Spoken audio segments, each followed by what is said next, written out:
Hello again, friends. Randy Saleh, Assistant Professor of Business and your instructor for BUSI 1301. I just want to give you some guidance on how to write and how to submit your written projects for this course.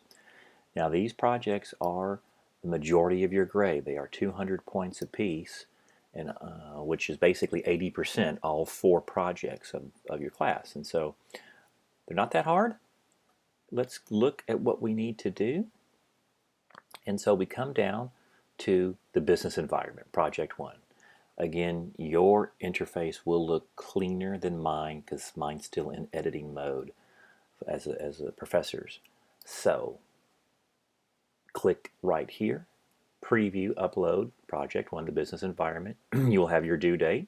This corresponds right to the course organizer. So you can submit this anytime up to 11 p.m. Wednesday, September 16th. Now I have a few directions right in here, but here is the assignment. So you see when you hover over this, you'll get that little hand and it will pop up the assignment. So let's look at that. It pops up and here we go. Now I would download that, save it. I have a lot of students who don't do that, and at the last minute something goes wrong and they don't know how to get back to it. So download that to your computer and it will go into a PDF file. And here we go. This is project 1. You can use your textbook and you will find these. In fact, I've got them listed up by chapter. You can also use your internet, your notes, PowerPoints. So to do this, just if you do use outside sources, and any source you use, please reference it. And I'm going to go over the grading rubric as well after this. So here's your heading, business environment. And when you write back your answers, you're going to have the business environment. Now, the business environment is composed of 5 components: economic, legal, technological, competitive, social, and global environments. Define, explain each of these environments. This is from chapter 1, so you'll find this answer in chapter 1. Now, it is not a one-sentence answer. You're going to write quite a bit on all of these. You're going to define and explain each question. Okay, so they're not a one answer, they're not a one sentence, they're not just a few words. Tell me what the economic environment is, the legal environment, what the technological environment. Okay, again, we're going to go over the grading rubric of how long this paper should be and how you should write it. But that's how you would hit it right there, question 1, business environment, and then write your answer. You're going to type this out in your own Microsoft Word. Must be in a Microsoft Word document. Now, if you use something else like Google Docs or Pages, you can't, but you must convert those back to either a Word or a PDF file. Google Docs, and this is something that a lot of students may not understand, is used for sharing, but it's not something you send. I don't want to see the link of your project. You can basically say at the end of Google Docs, save as or export to PDF or Microsoft Word, and it converts it for you, and that's what you submit in. Free market economy, again, everything is an explanation, and you can write as much as you want. And again, I'm going to show you how to format that here in the next part of this video. Forms of competition. So there we are, 1, 2, 3, 4. There's 11 questions. So if you will do, and if you looked at 1 question a day or at least 3 per week, you knock this out just fine and not a problem. And again, I'm guiding you through the book, through your chapters, chapter 1. Now this one right here, economic challenges of the United States. Usually in each project I have something that you would have your own opinion on. So what do you think the most important economic challenges this nation will face in the next 10 years? And there's a lot of information, and of course COVID-19 has put this into a completely different perspective. But we have a terrible national debt, we have tremendous inequality of income, we have food insecurities, poverty, lots of different things. And so that is from your own words, okay, your own thoughts. Again, follow through the chapters, and I think you will find this very, very doable if you wait until the day it's due and try to do it all it's not going to be good. It's going to look bad, and I'll be able to tell very quickly. So again, we're not coming to class, we're not driving, hopefully, the commute time you would. So spend an hour each day working on this, and then proofread it. Uh, I think you're going to learn a lot from it, and it's going to be a good quality college level project. Here are the instructions. Each question must be answered. This is where I go into depth, and this will be the next part of our video, grading rubric guide for your business projects. Simply, the project should be a minimum of 1,200 words, okay? Which means every question must be answered, and the total project must be, that's just the minimum requirements. You're going to use the topic headings. It's going to be in Microsoft Word, okay? When you upload your file back to me, please put your name in it. Like if I were doing this, I'd say Randy Saleh, Project 1, Business Environment. That makes it so much easier for me to always grade and look at your work. I get sometimes document 1 from a student. Well, I'm going to have to resave it onto my computer, and then I have to rename it. And the less work I have to do on anyone's project is easier for me, and it makes the process much more easier. Who is your audience? You know, friends, maybe this is one of, I like to think of these projects, each one you create, you're going to send this to a vice president of an organization that you'd like to be employed. This may be the final step of your interview process. Are you proud of the work you've done? Is it that high of quality? Yeah, all right. So this needs to be read very well, the grading rubric guide for your business that I provided for you. And again, if you can answer a question a day, then you're going to be in great shape, or at least 3 a week. You won't have to rush towards the end. So what we're going to look at now is the grading rubric guide that will really show you what I'm looking for, how I'm going to grade it, and what type of project you're going to submit. So friends, here is the grading rubric guide for your written and business projects, and this is for my classes of BUSI 1301 and Marketing 1311. I want to give you some help in how to write. Again, the Business Advisory Committee meetings that I go to and the business community have said time and time again that the written communication from so many college graduates is lacking, and it's very difficult to read and to send proposals to customers. So this is how we are going to format our projects. So please read through the guide that you have, and it's on every assignment, but every project will include a title page. Title your work and include your name. Okay? Your answers, all right, will be numbered, and you'll use the heading that I have provided for you, all right, on each project that you have. So use bullets and short paragraphs. A paragraph, my friends, in business writing should never exceed 6 sentences. Unfortunately, you've been taught in English Composition 1 and 2 that basically a paper looks like one giant paragraph, so to speak, with double spacing, etc., etc., and that's not what the business world would like to see. So we are going to use shorter paragraphs, no more than 6 sentences. Every new topic should be its own paragraph. So if you're writing about economics and competition, the 3 forms of competition, or whatever the question may be, each new thought should be its own bulleted paragraph. I'm going to show you an example here. Okay, we do not use double spacing. Double spacing has no place in business writing in a proposal. Use 1 to 1.5 line spacing.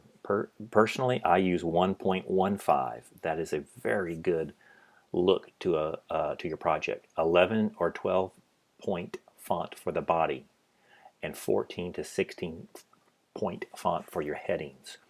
Anything larger makes it very difficult to read. I do not want to see body text at 14 to 16 font. Okay, 11 to 12.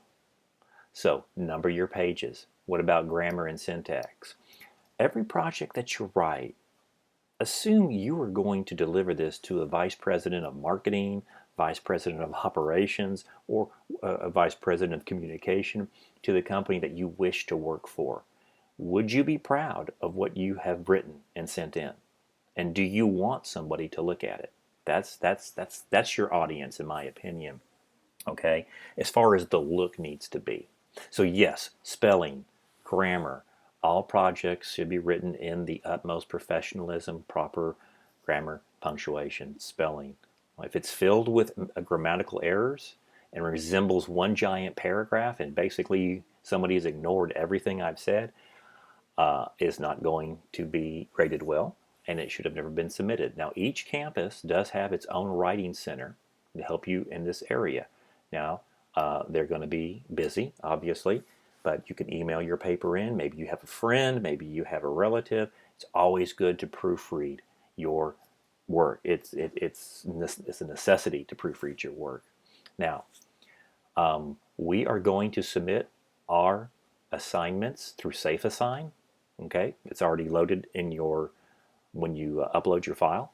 So do not plagiarize. Okay, you can cite in either APA or MLA style, and that's just your bibliography page. But do not use the double spacing that APA and MLA want. We're just using basically you just need a reference cited page. All right, your source is cited. Make sure you're not retweeting. You can go on the internet. You can find some examples. You're going to be using your book and some of the notes. That is perfectly fine. Just rewrite it in your own words. A direct copy and paste, even if it is cited, is still plagiarism. So, you're going to go on to different courses, to different universities, more than likely, in your career and in your educational journey. And I'm just trying to prepare you, because if something gets caught at the university level of plagiarism, it could mean dismissal. I just want you to rewrite it. I want you to do your best there. Okay? Again, do some research, absolutely. Write it in your own words. Cite the source. By doing this, you're going to be in good shape. Now, on your SafeAssign, if it reaches a 50% hit, and it will tell you because you get to see the report, you're going to need to rewrite parts of your paper. If you submit a paper with over 50% sources that it finds throughout the internet, and you say, I'm not going to rewrite it, then you'll receive an F for plagiarism, or I'd receive an F if I did that. So just giving you every chance here to not to let that happen. Okay, so there's the formatting, the rubric. I've taken a lot of college classes, and there's been some times, and certainly in different semesters, all I wanted to do was make a B. Man, if I could just grab a B and get through this class and do the good work, that'd be great. Well, here's what you do. You answer every question on the project that you're working on, okay? You have the right formatting, grammar, spelling, syntax, and the minimum word count for the total project is 1,200 words. You should get right about an 80, a B, fine grade in the college level. Now, my friends, sometimes a student misinterprets what I've just said, and they answer 2 out of 10 questions, but they put 1,200 words and say, hey, I think I'm done. That grade is an F, because you have to answer every single question. So let's check this out. 10 questions on a paper, 120 words a question, that gets you 1,200 words. Again, answered correctly, good formatting, you should be in good shape. You want a higher grade? Well, I applaud you for that. An 85 equals this. All questions answered adequately, proper formatting, grammar, spelling, syntax, minimum word count for that total project is 1,700 words. All questions answered again, you get an 85. More than likely, again, all right, provided everything is done right. So that should be right at an 85. You want an A? Excellent. Again, All questions answered. Now we have in-depth research. So this is much more than 120 words per question. Okay, great, proper formatting grammar. Word count is 2,200 words. Then you've got a 90. And for those who want to excel, past that, lock down 95. All right, excellent research, excellent formatting, grammar, spelling, minimum word count 2,600 words, and there's a wow factor to it. I mean, it just looks great, and I am very happy for you. I have had in my time of teaching, I'm not saying you have to do this, but there have been many students who put in 4,000 word papers and just amazing research. Now, that's just because they went over the top. You don't have to write that much, but I'm just saying some have. I've had many students write 500 words, and this is a very poor grade. I mean, you're not even at half of what the minimum requirement that I wanted, because I want you to make A's and B's in the class. And so that grade is more than likely an F because there's questions that did not get answered. So if I put forth minimal effort in what I do, I'm going to receive a minimal grade. Poor formatting, syntax, looks bad, and I would probably tell myself to drop the class. If that's the best I can do is a 500 to 700 word, even anything under 1,200 words, doesn't, I put very little effort in there. I'd probably just question myself and say, why am I even taking this class? All right, because I want you to do well, and not just in the class. I want you to do well in your careers. Now, I have been teaching a while, and once in a while, I've had a student come in and said, I've worked in the corporate world for 22 years, and I've never had to do this. Well, first of all, I'd say congratulations. Sounds like you've had a good career, and whatever you had to do in the corporate world is one thing, but what we do in this class is another, and this is the way it should look. So what should it look like? Well, here's a example. Now, this is for one of my other classes that I teach, personal finance. And this was an investments project. I redacted a lot. It's just a couple of questions. But again, if you're using Microsoft Word, you can use what you want as long as I get it back into a Word or a PDF file. So this was Microsoft Word, which you get for free, by the way. All right. And, it automatically has its title page you put in there. And so nice looking title. This was how a question was answered. So it was investments, components of risk. You see, there's numbered, and there was the topic heading, and these are the components of risk in investments.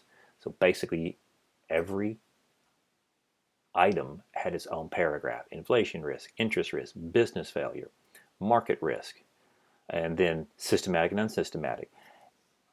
As I read this, as you read this, you can get to the information very quickly. As you make your reports and sales proposals throughout your career, and you're giving this to a customer or to an executive vice president or to a venture capitalist for funding, they can go in and see exactly what they need to see very quickly. If I were to put this into one giant paragraph, hey, I just wouldn't even want to read it. And I couldn't find the information that I need. Global investment risk. And again, works cited. This was the textbook. Yes, you do cite your textbook because your textbook is a reference. So again, this particular paper had like 15 references because this was just one answer, and out of about a 12 question project. So I hope and I believe this should give you some good guidance of my grading style, my grading rubric. I'm not trying to punish anyone. I'm trying to help you really get into a technical business style writing that you can perform throughout your long and prosperous career, which I hope everyone enjoys. All right, now that you've gone through the grading rubric guide, and we know how to format, we know the expectations of each project, and you've written and completed it, and you're ready to submit, here's how we submit our projects. So we come right back down to project 1. We click that link, and then again, it has everything that we just talked about. There's your submission deadline. So we scroll down here, and we use Browse My Computer. It's just like attaching a file to an email. It's that simple. Quickly, never use a right submission. Do not copy and paste. I've had some in the past sent actually in an email format, and they put it in here. That's not what we're doing. We're following directions, and that's a lot of your career is following proper directions. You'll do well. Browse my computer. Okay, so I'm browsing my computer, and there it is. Randy Saleh, Project 1, the business environment. We're opening that up. And I'm going to check yes, I agree to submit my papers to the global reference test. This is going to be gone, it's going to be put through safe assign. Again, you'll get a report back. You can view it. If it's over 50%, go back and rewrite so we don't have any plagiarism issues, and then reattach. You have unlimited submissions, my friends. Now that may be a little too much actually, but I've given that to you. Please only, kind of like carpentry here, measure 2 or 3 times and cut it only once. I sometimes get a student who has sent their project 5 or 6 times because they didn't think it went through. It will go through. Give it the time it needs to do to go through.